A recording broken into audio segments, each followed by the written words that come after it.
just had like an idea about like what's the purpose of life, but not from some, you know, school of thought or anything, but just looking at why is shirk such a big problem in Muslim community, and why is it such a big sin? And I mean, it's obvious, right? But the thing is, speaking about people like myself 2 years ago, or just generally everybody I know, or like everybody who just thinks there's might be a God or isn't sure, or atheists, like, which is the majority of people who I know, like all the things you did, like you think you're good, like I'm not doing anything wrong, like I'm not killing anyone, raping people, just living my life, man. So why do I have to go to hell or whatever? Like why is that why is it gonna happen to me? But the thing is, like, you completely, like, if you live your life and you reach the age 70 and you still haven't figured out what you're supposed to do, you are disposable. Like, the entire purpose of your creation was to find Allah and to worship Him. It's worship, I mean, it's just like acknowledge Him, call others to Him, just like be present, remember Allah in your every second, which is impossible, but as much as you can. That was your purpose on this planet. That's why you're here, so you can build a relationship with Allah, because Allah wants to build a relationship with you after you die. But if you refuse to build a relationship with Allah, you don't acknowledge even His existence, and He gave you life, like that, to me, that's the biggest shirk. And you can do much charity as you want, you can do all these things, but you're not doing it for Him, you're doing it for yourself, or to look good, or whatever. Maybe you're a good person, but it's not very specific.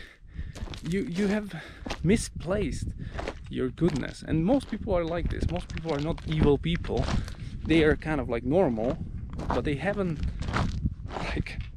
found a purpose, because they haven't found Allah. They don't believe in Allah, they don't believe that there's a creator.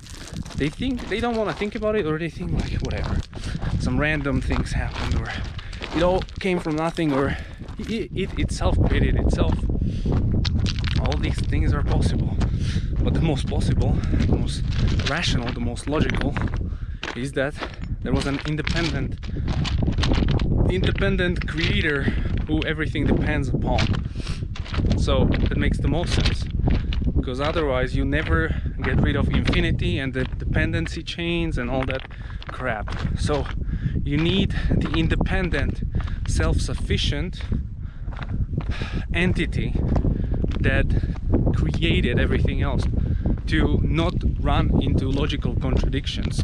And you can find these, but if you haven't looked into them, I'm not saying this is the only way to find Allah, this is how I found Allah, but if you haven't even, you know, been interested in those kind of things, then yeah, like your life's purpose was, you wasted it, then like, I'm sorry, it's like I have people in my company, I hire them and I expect something to do, and they do everything. They do like clean the toilet, they like help put books somewhere or install new software on the computer.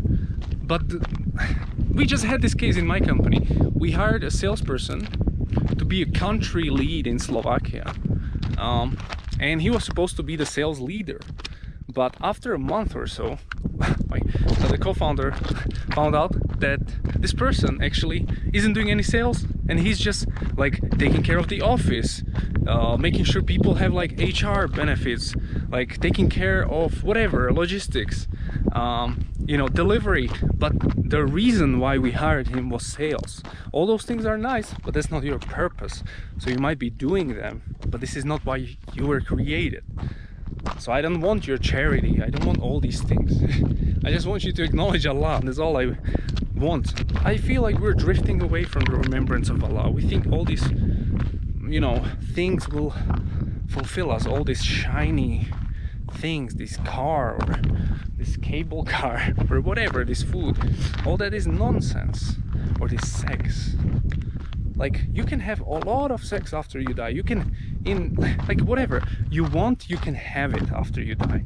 Just don't worry about those nafs, those needs of yours, animalistic things right now. Right now, your point is to prove to Allah that you choose to be good because of Him.